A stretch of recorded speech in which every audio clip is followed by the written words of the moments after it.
Hello guys, and for today's video ay sasamahan niyo po akong pupunta ng Ormoc.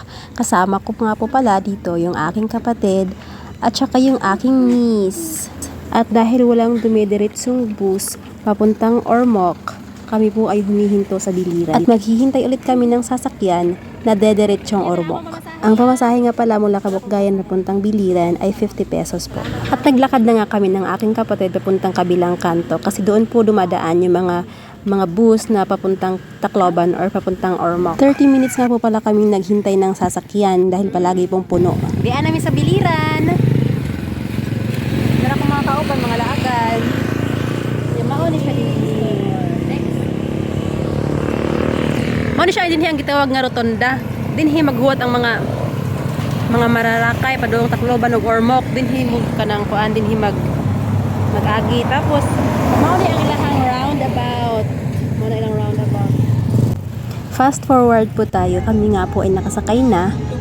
At ako naman yung nagkakarga sa aking pamangkin dahil ngawit na daw yung braso ng aking kapatid. Andito na nga kami. Ito nga po pala yung Matikaa or Moc. Dito po kami bababa. At sa pagbaba po namin ay agad namang sumalubong yung aking in-law.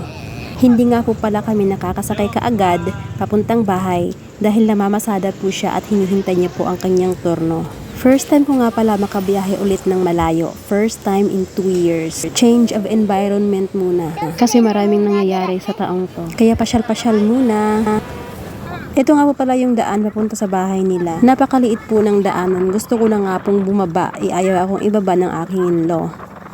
Napakaganda po ng lugar nila at amoy bukid po dito. Kagandahan lang sa lugar nila kahit bukid, malakas po yung signal ng kanilang internet at saka sa mga SIM cards. At nandito na nga po kami at ito nga po yung kanilang bahay, napakaliit na kubo. At doon lang po sila naglalabas sa harap ng bahay nila. At dito na nga po nagtatapos for today's video. Paalam!